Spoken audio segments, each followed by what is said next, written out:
Pediatric Oncology, and we have a fantastic panel of speakers and chairpersons. So we're really excited about this CME.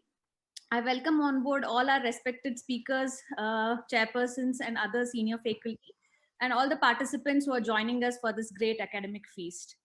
For the next 4 hours, we will be discussing different topics in pediatric oncology with special relevance to the low and middle income setting. That includes both diagnostic evaluation, management, and what are the salient features and how do we need to modify treatment in our setting specifically. Our academic lead from Rainbow Children's Hospital is also joining us today. We're just waiting for him to inaugurate the session actually.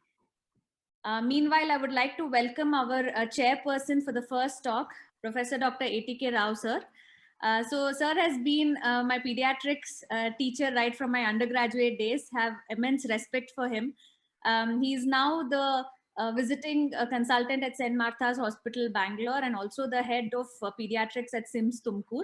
He has been the past chairman of the IAP PHO group for a very long time, and he continues to guide all of us juniors, always enthusiastic to participate in such academic feasts. Welcome on board, sir.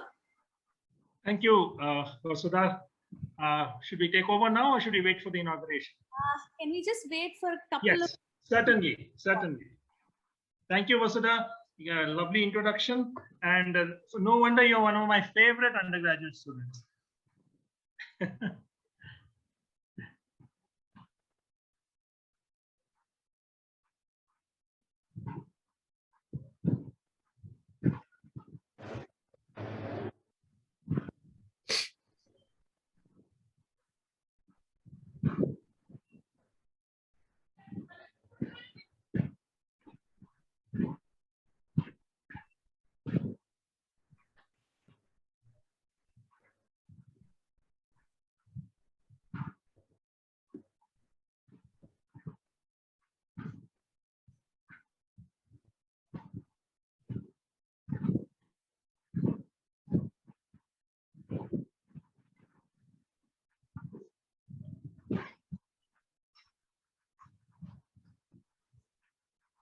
So we have with us Dr. Rakshay Shetty. He's our academic director and lead for pediatric intensive care services.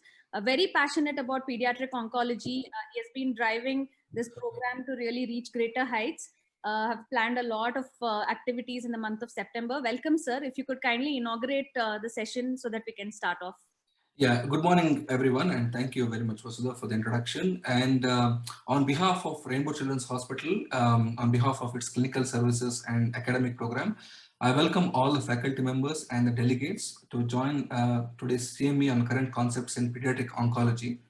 So Rainbow Children's Hospital, apart from its clinical services, also runs DNB academic programs in pediatrics, pediatric ICU, and various fellowship programs across pediatric specialties. And it's indeed my pleasure to welcome all of you. And I really congratulate Dr. Vasudha for her passionate effort in terms of creating this whole wonderful CME and inviting wonderful faculty across the country and across the world. And she has put up a wonderful program. And I really hope this is going to be an academic feast. With this, I inaugurate today's CME and welcome all of you. Thank you for that introductory note, sir. So over to you, Dr. Rao. If you could kindly welcome our chairman, speaker for the first session, Dr. Mayur Parihar, and introduce him. Thank you. Thank you. Thank you, Vasudha. Thank you to you and the team at Rainbows for organizing this CME and inviting all of us. So it's truly an academic feast when I saw the program. And without much further ado, I'd like to start. And we've come a long way. We've come a very long way since Sidney Farber first discovered that aminopterin had some effect against the leukemic cells. And over the successive decades, we find that the prognosis and the survival rates in leukemias have just increased by leaps and bounds. And that is despite the fact that most of the medicines, most of the drugs which we used in chemotherapy have been discovered in the 50s and the 60s. We've just come to know how to use them maybe a little better. But what has really improved over the decades is that the diagnostic services and the diagnostic modalities which are there to type the kind of cancer cell and to subject it to the kind of treatment that is tailor-made for that particular cell is what has ensured this kind of survival and the excellent prognosis which we are seeing today. When Sidney Farber started, the survival rate was 4%. Today, it's almost 98%. So there has to be something which has happened good in this illness, and that is probably the diagnostic services which have improved vastly. Initially, the morphology was the last word. The Fab classification 1982 was the last word. Thereafter, there was still some lacunae in that. So we went on to the special stains. From that, we went on to the flow cytometry and the surface markers. And finally, when even that did not give you that kind of results that you expected, we went into the cytogenetics and the moleculars. I don't think there would be anyone more qualified to talk about the cytogenetics and molecular diagnosis of cancer than Mayur, who's an energetic young researcher. I'm at that age where I can safely call everybody young. So Mayur is certainly one of those people who inspires a lot of confidence. He's worked at Duke's. He's also presently at the Tata Memorial Center at Calcutta. And I published a huge number of papers all over the world. And ladies and gentlemen, please welcome Mayur to give you his talk on the molecular and cytogenetics of pediatric cancer. Dr. Mayur. Dr. Mayur, just a minute. If anybody has any questions to ask Dr. Mayur, I would be grateful if you could type it out on the chat box, and I would ask the same on your behalf to Dr. Mayur at the end of his talk. Dr. Mayur, all yours. Good morning, sir. Thank you for the kind introduction. And as I share the screen, thank you, Dr. Vasudha, for having me here. It's a virtual conference from Bangalore. I think the whole, I'm not able to share the screen. It says the host has disabled participant screen sharing. Faizan, can you please look into it? So by the time we troubleshoot, I was kind of born and brought up in Karnataka. So it's a pleasure to be, although virtually in the meeting from Bangalore. I can see some of my seniors from college, Dr. Intezar, who was my senior in MBBS. I can see him, one of the faculty. It's nice to see those people. Okay, now I can share my screen. Can everybody see the screen? Yeah. Yes, yep. sir. Yep. Now we can. Okay, I'll just hide this. Just hold on. Hide the floating meeting controls. Yes. So good morning, everybody. For the next 20 minutes, I would only be focusing on BCP ALL, B cell precursor ALL, for the interest of time. Okay, yeah. So all of us know that, the B cell precursor ALL comprises of multiple genetic subtypes, which includes the founding chromosomal abnormalities. Now these abnormalities are the clonal, cytogenetic, or the founding abnormalities. These are characterized based on copy number changes as aneuploidies, or along with amplification, or by translocation. Now, the aneuploidies could be high hyperdiploid or lower number of chromosomes, the hypodiploid group, which are associated with poor risk. And then you have these translocations. So the translocations actually cause gene deregulation by either forming a chimeric fusion transcript or by juxtaposition of an enhancer. Now, what do these translocations do? They may actually impact a transcription factor in the B cell development, like the RUNX1 or the TCF3. They could, in fact, impact the tyrosine kinases, like in 922 or the PH-like ALL, or they could, in fact, affect or impact the epigenetic modifying factors like the KMT2 gene. Now, we must also know that a lot of other subclonal or secondary genetic abnormalities are there in BCP ALL, which are important cooperative leukemogenic abnormalities. These could either be copy number changes in the form of deletions, or they could be mutations that are there. we must understand that these secondary genetic abnormalities could either be acquired or enriched during the disease progression, or maybe sometimes seen only at relapse. Now, the genetic characterization of the tumor cell forms the spine of risk stratified therapy in ALLs in all the modern treatment protocols. And if you look at this figure and you see how the outcomes of BCP-ALL has improved over the decades, and this has been possible because of the genetic risk stratification, understanding the biology of disease, and the minimal residual disease estimation. So from 20% in 70s to almost 90% today, this is a paradigm example how the research from the bench to the bedside has improved outcomes in malignancies. Now, when you look at the different genetic subtypes of ALL in children and adults, so you can find that they are different. You have the good risk more common in the pediatric population, like the high hyperdiploid and 1221, and the BCR-ABL and PH-like being more common in the adult patients. Now, what are the genomic techniques that are available in the lab to identify this plethora of genetic abnormalities? One, karyotyping. It is the simplest way to actually look at the whole genome of a single cell. It will help us to identify ploidy, translocation, and some structural abnormalities. FISH, we use specific probes, can identify ploidy and translocations. A lot of SNP arrays are being used today to identify the copy number abnormalities. It is like a digital karyotype. And if you're smart enough, you can identify some of the unbalanced translocations using the SNP array. And of course, the high throughput sequencing, where in ALL, I would suggest more than the mutation to look at the different fusions using the RNA sequencing or the transcriptome analysis is more essential in our day-to-day practice. Now, this was a paper a couple of years back by Charles Mulligan. And if you see, there are so many new entities of BCP-ALL that have been identified. This is a figure, it's a t-SNE analysis based on the gene expression profile. And based on the gene expression, the different genetic subtypes cluster in different areas. And you see a lot of new abnormalities or new entities, the MEF2D, the ZNF384 DUX4 fusions, the PAX5 mutation, you have the ETV6NX1 like, the KMT2A like, the PH like. So a lot of these plethora of genetic subtypes have been identified, but we must understand that there is always a lack of translation from identifying so many abnormalities to the clinical practice.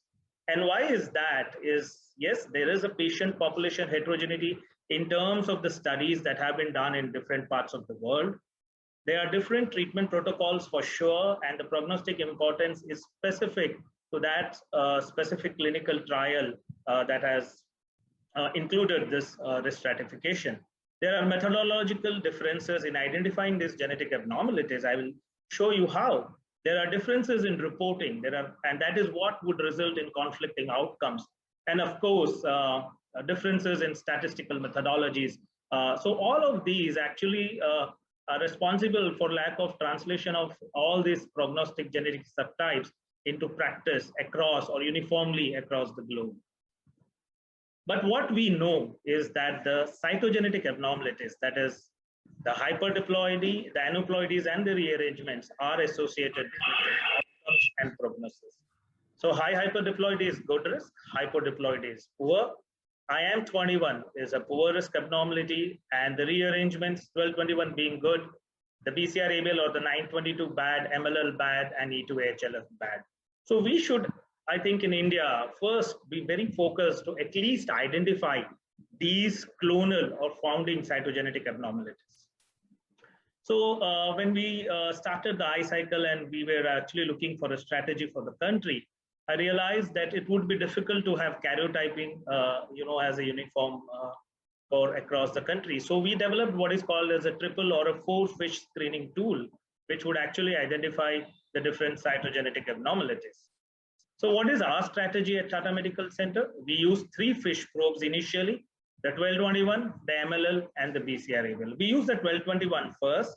If it is 1221 positive, we don't we don't put the other FISH probes. And turnaround time, in the steroid prophase, within 6 days, we are able to give our results. So day one, we put the 1221. If it is positive, stop there. If it is negative, we go on to put the other probes. And then, sorry, we use flow cytometry to look at the DNA ploidy, and of course, karyotyping, which is also a discovery tool to look at different ploidy changes. So 1221 is a fantastic probe. It actually identifies more than 50% of the cytogenetic abnormalities. What you see here is a nucleus, which is blue in color. The 12 or the ATV6 is green probe, and the RUNX1 is red probe. This is how it looks normally, 2 red and 2 green. If you have a fusion, you can see them coming together. But this probe identifies 3 to 4 other abnormalities. So it's a fantastic probe, one probe, right? So when you see these extra RUNX1 signal, which are discrete, this is suggesting a high hyperdiploidy, because 100% of high hyperdiploidy have gain of chromosome 21. So 30 to 40% of your ALL are high hyper, you've taken care of 40. 15% are your ATV6 RUNX1, so about 55% of your abnormalities have been identified by using just one FISH probe. And then when you see a cluster of the RUNX1 signals like that, you know you are looking at an IAM21. So what you see here, this is IAM21. You see a cluster, and when you see the red signals away from each other, this is a high hyperdiploidy. The 1221 probe also identifies hidden hyperdiploidy. So one must understand that suppose you get a normal karyotype, but it always doesn't mean it is normal, because the hyperdiploid clones don't grow. So almost 25 to 30% of high hyperdiploids can have normal karyotype. And you actually then identify the high hyperdiploidy by using FISH. When you put your 1221 FISH probe, you can see this metaphase is normal, showing 2 reds. But this is where is your tumor cell showing high hyperdiploidy with 1, 2, 3, 4 21s here. So it identifies at least 25% of hidden hyperdiploidies can be identified by using this probe. 922, not a problem. You can identify that either by karyotype, FISH, or even RT-PCR. I like FISH more because from the varied patterns you get on the BCR-ABL probe, you can actually identify some of the pH-like ALLs. This is an example of one of our patients when we put the BCR-ABL probe. So whenever you see 3 ABL1 signals, so you can see that this is a metaphase, this is an interface, and when you see 3 ABL1 signals, you may probably be dealing with a pH-like ALL or an ABL1 rearrangement. So in our patient, we found this 3 ABL1. We put an ABL1 break apart probe that was positive, and this is the karyotype showing an RAN-BP2 ABL1 fusion caused by a translocation of 2 and 9. So this is a 2-9 translocation with a RAN-BP2 ABL1. And yes, this patient was started on imatinib and is on treatment still. MLL gene rearrangement, it's a very promiscuous gene. You know, it has more than 100 different partners, 110 different translocations. So one of the best ways to identify is to use a break apart probe. The advantage of a break apart probe is that irrespective of the partner, if the MLL is involved in a translocation, the probe will just break. And when in a normal patient, you see fusion. In an abnormal, you'll see the red and green separating. So if you run a molecular test like a PCR, you cannot have a PCR for 100 different partners, right? So one of the easiest ways is to just use an MLL, sorry, an MLL break apart probe, and that will help you identify your MLL gene rearrangements. Having spoken of the translocation, what about the ploidies? Now you see on the left, these are lower number of chromosomes, these are higher number of chromosomes. So high hypodiploidy, that is 40 to 45 chromosome, is intermediate risk. Please don't include it into poor risk. Near haploidy and low hypodiploidy is high risk, and more the number of chromosomes, it is a good risk, except when you get 66 to 79 chromosome. I'll tell you why. Because this is actually a hypodiploidy, which can actually present as 66 chromosomes. So one of the strategies we use is we use a flow-based DNA ploidy. It's extremely cheap. You know, it's less than 100 rupees, around 70 rupees, wherein you can use a violet dye and actually know the ploidy level of the leukemic cells. You actually get the CD19 positive cells, and you can get the ploidies, and these are the different parameters which are established to look at the different ploidy levels in ALL. One must understand that it is not just the number of chromosomes that are important, but the pattern of gains that is also important. So if you look at this patient, it's very characteristics. You have 4 1s, 4 2s, 4 number of 4s, and 3, 7, 15 are all single copy. When you see a pattern like that, you start thinking that, okay, this might be a masked hypodiploid. So what happens in a masked hypodiploid is, I'll show you this example from one of our patients again. 36 chromosome, this is a hypodiploidy. What may happen is the tumor cell may duplicate its genome, so without the cell dividing. So what may happen is the nucleus kind of duplicates. So now instead of 36 chromosome, you have 72 chromosomes, right? And on diagnosis, you may only have a clone showing 72 chromosome, and that is why near triploidies are put into as high risk, because they could be representing a masked hypodiploidy, which is associated with high risk. Can be identified by flow. If you look at the pointer here, we have 2 clones here. This is the near triploid clone on flow DNA ploidy, and this is the hypodiploid clone. So we can use flow cytometry. This is again from one of our patients diagnosed as high hyperdiploidy. I was doing SNP arrays as a part of my research project. And what I saw was that most of these chromosomes were duplicated on SNP arrays. And so SNP arrays can actually identify the true masked hyperdiploidy.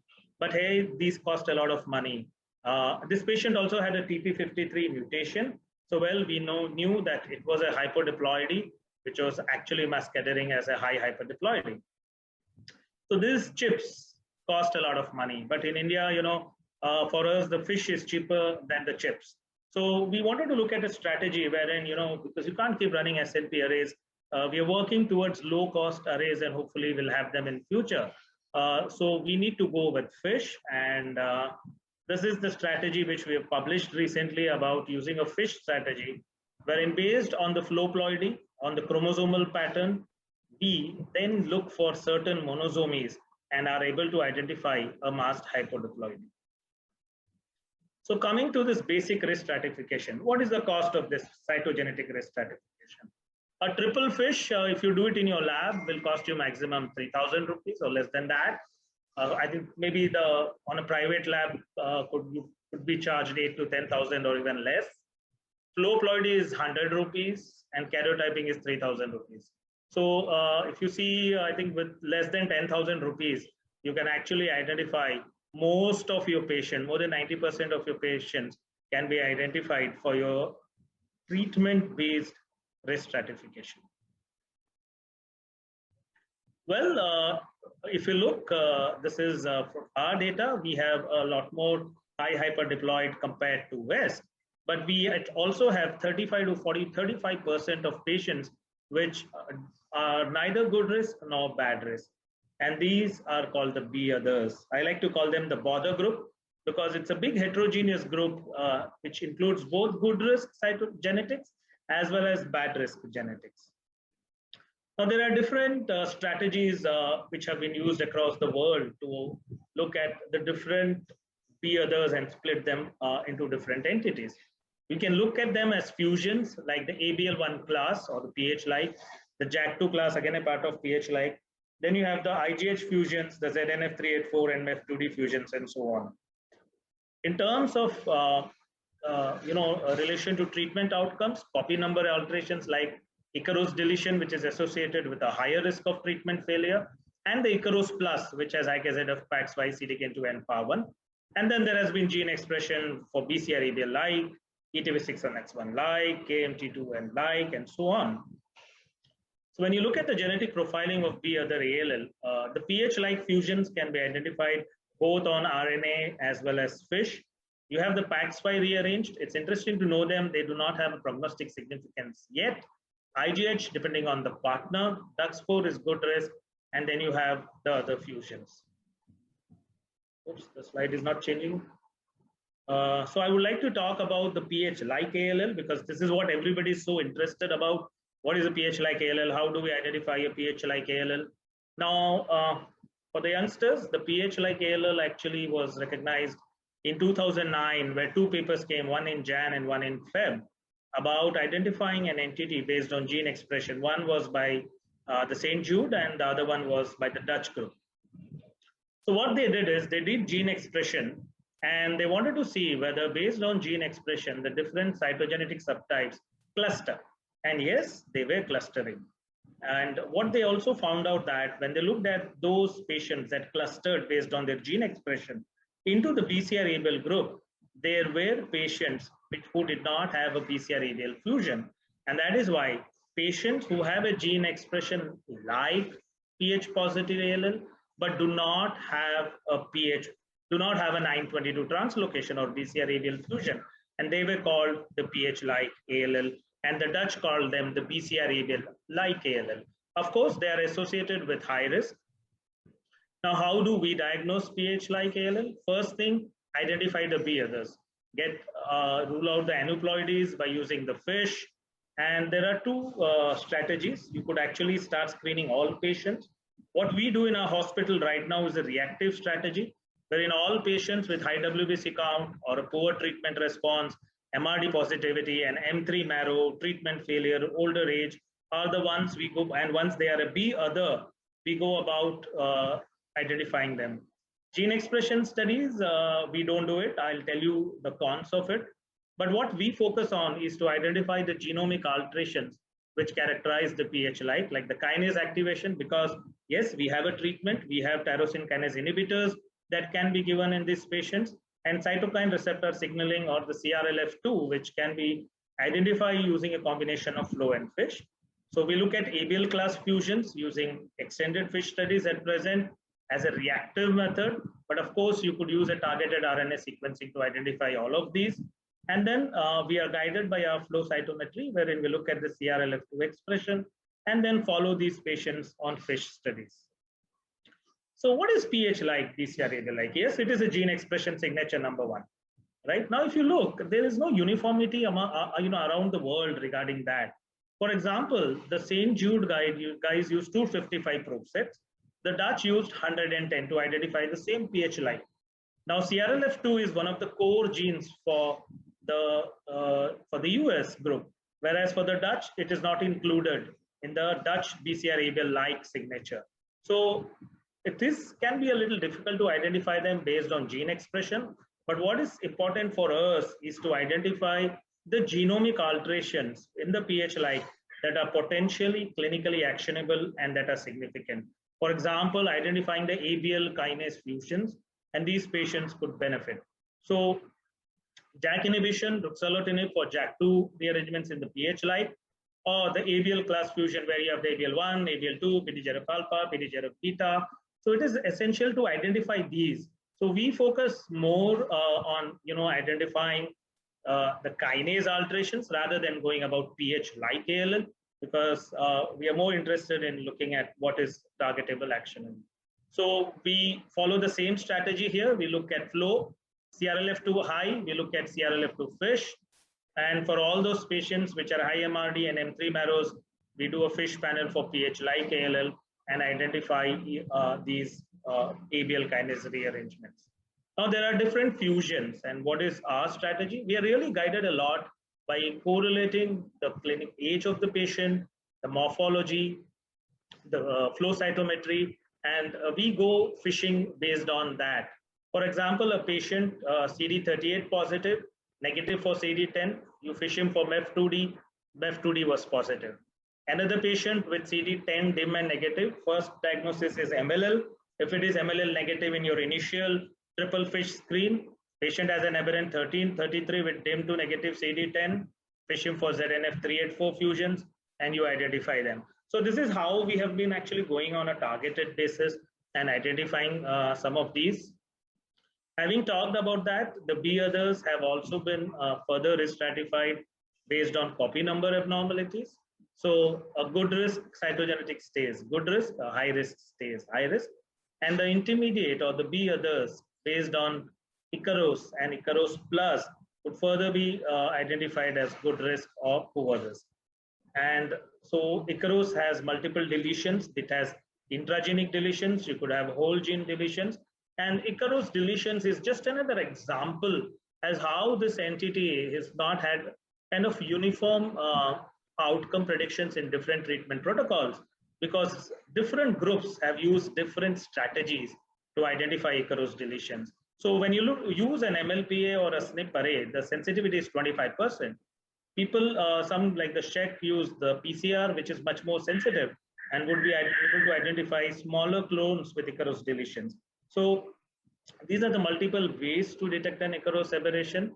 And Icarus plus, I have already said you, if a patient has an Icarus deletion, does not have an ERK deletion, and have the PAX5, CDK2, and PAR1, any one of them plus Icarus becomes Icarus plus. So it exerts a strong prognostic factor in those patients who have high MRD levels.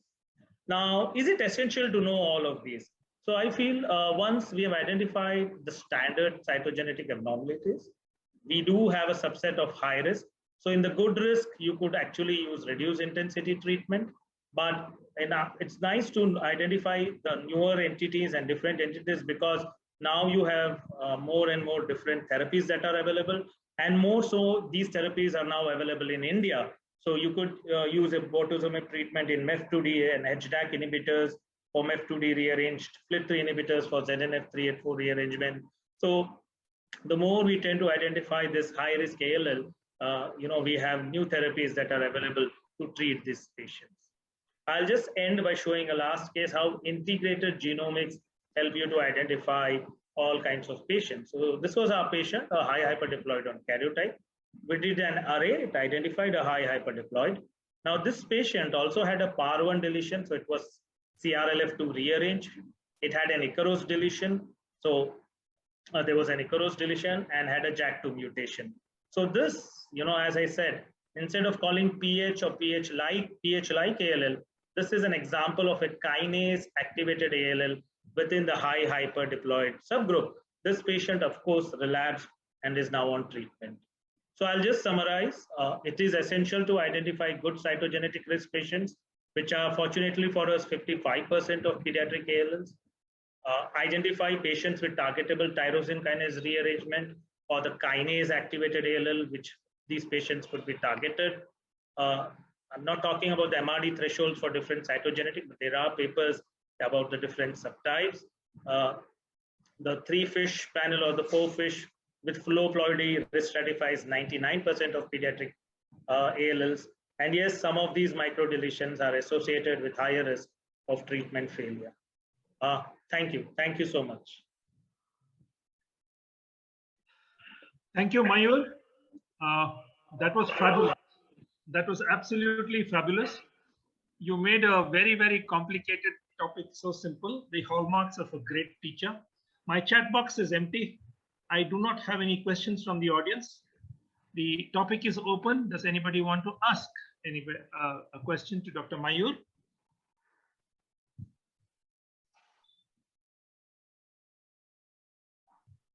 Please type your questions in the chat box, if any. No, I think they could very well come on to. I can see a question. There is a question. Yeah, RT-PCR and FISH, which has the, sorry. Okay. So, each technique has its own advantages and disadvantages. So as I was telling, the BCR-ABL FISH would pick up, except for extremely rare, which are caused by small incision, all the BCR-ABL positive ALLs. What it also gives you an advantage on FISH is it helps you, number one, on the copy number, right? Number two, you can actually identify other ABL rearrangements or the PH-like ALL. So if you have 3 copies of an ABL1 signal, you're probably dealing with the PH-like ALL. So, so that is the advantage of FISH. And since I'm a pathologist, I like to see the fusion on the cell within that. The RT-PCR, yes, is more sensitive. Could be used to follow up the patient, but using transcripts to follow up ALL patients on treatments is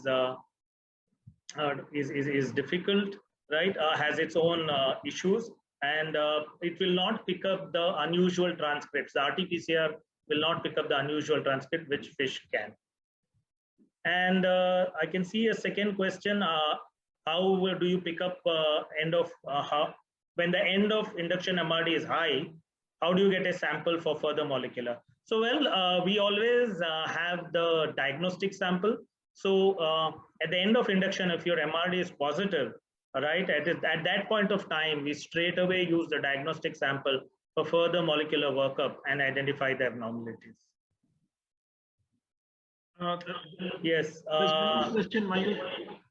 The next question is, any clue? See, there are quite some clues on flow for each of these genomic abnormalities. I wouldn't go by those clues. I think for every patient, it's best to do the 1221 BCR-ABL and MLL, right? For the rarer fusions, yes, you could go by some of these flow aberrant 1333 or 63 markers. Akineni asks me, IM, what is exactly the definition? Okay, now that is an interesting question. See, the IM21, you must understand that it is not just the number of signals. It is how the signals are present, because if you have greater than 3 copies of RUNX1, it could be a high hyperdiploidy. And believe me, I get a lot of reviews where high hyperdiploidy has been wrongly called as IM21 when I look at the images, just because there are 4 RUNX1 signals. So IM21 is not just the number of signals, point 1. Number 2, it is how these signals are. Are they clustered? So when they are clustered in a tandem way, then you know you're dealing with an IM21, right? So they are best identified on a metaphase fish. You have the metaphase, you could just put in the probe and you see that all the RUNX1, extra RUNX1 signal are actually present on a single chromosome. And that is when you look at, you identify an IM21. The other way is, if there is a difficult, doubtful case, you could use fish for looking at subtelomeric deletions, and that will identify your IM. I think we're working on the new WHO, wherein we would have a more refined definition of IM21 now in the next edition, because I do agree that the greater than 3 copies or 4 copies on an interface fish is a confusing definition for IM21. So CRLF2 overexpression can be easily identified by flow. The flow can be a little borderline if it is, the CRLF2 P2RY8, the PAR1 deletion. The IGH CRLF2 results in the CRLF2 going out of the roof. It is easily identifiable, right? So we just do fish. The real-time PCR requires a lot of its own standardization, and it can be really cumbersome to do a real-time CRLF2 for all the patients. What you could do is do a CRLF2 flow. You have a borderline. You could do a fish for CRLF2 break apart probe, and you can actually use a CRLF2 P2RY8 RT-PCR to identify your CRLF2 rearrangement, because there are just 2 partners, and the new fish probes can actually help you identify what is the partner as well. Next is complex cytogenetics.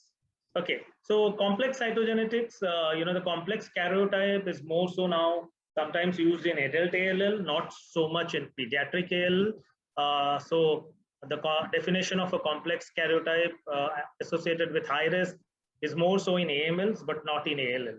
See, because you could easily have 3 abnormalities. You could have a +21 and a dicentric 920 and say a +22. That doesn't make it complex karyotype. So to take complex karyotype as a high-risk feature in pediatric ALL, no, it is not taken as a high-risk feature in pediatric ALL. For kinase activation fusion, fish or RNA. So I believe the RNA-targeted seq can be much more cheaper compared to fish. So you need to look at whatever strategy suits you or your institute, and you can go about it. But the targeted RNA fish, if you use the commercial probes, they're very expensive. It's 25,000 to 30,000 rupees. So we just go by fish now, which is quite cheap. I think in TMH, they have their own in-house assay, which is much more cost-effective to pick up all the fusions for pH like ALL. Thank you, Mayur. Thank you, sir. Thank you, Mayur. Thank you for taking us on a excellent fishing expedition and trip. I don't think there are any more questions now from the audience. There is one last question, sir. Can the cytogenetics be performed with peripheral blood? If yes, any particular blast percentage? Okay, so well, if you don't have a marrow and there's a child and marrow is not possible, it's high count, you need to start the treatment. So yes, you could do it by using a peripheral blood. You have to have a good number of blasts, 60, 70, 80% blasts, and a good peripheral WBC count to actually look at karyotyping from a peripheral blood. But having said that, you get the best metaphysics from the bone marrow because the cells have their proliferative potential when they are in the marrow with their addition molecules of the bone marrow stroma. And in ALL, as I said, you can always fish from the peripheral blood and get all your information and for the cytogenetic risk stratification. Thank you, Mayur. Thank you, sir. It's been a wonderful talk. You made everything so simple.